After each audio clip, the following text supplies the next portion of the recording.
It will make all previous aviation from the Wright brothers to space shuttles constitute the Stone Age of flight. That's exactly what we're talking about here. DARPA program called the QSP, that stands for Defense Advanced Research Projects Agency. The QSP was the Quiet Supersonic Platform. This was a government program to determine how we can reduce our sonic footprint and get rid of the sonic boom for military and civilian applications by extending the nose of the aircraft, having it blend into a supercritical wing, thereby reducing some of the shock waves. Interesting report from Popular Science that spoke specifically about electrochromic panels and how that they're taking what's behind the aircraft and electrically projecting that image onto the forward top surface of the aircraft, essentially making it blend into the background and causing it to become practically invisible. Already in the field now, can be retrofitted for troop transport, Army personnel, tanks. It's already a done deal, already being used now. Sneaky Pete, another version that led to something called Model 100, was designed in 1984. It was designed and built by a company called Task Engineering in California. Test pilots were Dick Rutan and Mike Melville. It looked very similar to a Long Easy that you would see at a local air show. Lockheed Skunk Works Project Q, or Quartz, was designed to be a single pilot reconnaissance high altitude platform. Unfortunately, only 2 subscale models were ever built. Both of these crashed, and that was the final analysis for Project Q, which had a wingspan of 185 feet and 2 retractable outrigger wheels at the extreme tips of the aircraft.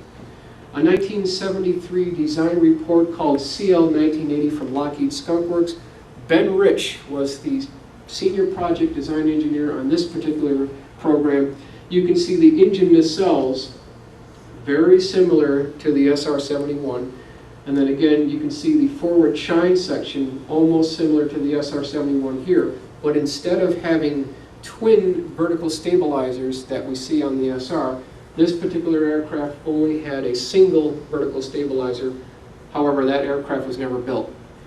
Moving on to the Project Fish from General Dynamics Convair. This aircraft was designed to fly at Mach 4, 90,000 feet altitude. This would have been the competitor, actually it was the competitor to the A-12 by Lockheed. Of course, Convair lost the contract, would have been the actual winner though. A 67-degree swept delta wing configuration using 2 ramjet engines. A very high-speed aircraft that was designed to be airdropped from a B-58 Hustler. Now, the acronym FISH stands for First Invisible Super Hustler. And you can see here the 2 ramjet engines at the aft end of the craft. Also here, the nice 67-degree blended swept wing configuration.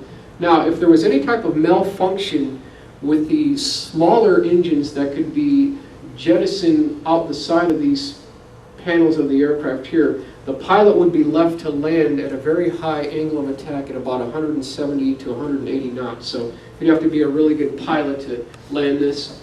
And then also you see here the fish being loaded onto the belly lower section of the B-58 Hustler. Moving on to the Boeing Joint Strike Fighter. They lost the contract to the current JSF by Lockheed. Some might say that it was a political decision why Lockheed won. It might have been the same reason why they won the F-22. So that's the JSF from Boeing. Now we have the Lentenko Vought Atom 2, that stands for Air Deflection and Modulation. This was a design proposal to take advantage of something called the Coanda effect, where they would take bleed-off thrust from the engine and direct it right over the top surface of the wing, causing a low pressure zone, allowing this thing to take off vertically. And then that's Atom 2. You can see it was a twin tandem pilot type design, air intakes on both sides of the pilot's compartment. A 1959 report from Boeing, now declassified, was confidential at one time, but here they highlighted a number of very interesting wind tunnel test miles that had this similar blended 75-degree swept wing configuration that we've already shown before. Here you see 2 vertical stabilizers and the same supercritical 75-degree triangular swept wing configuration.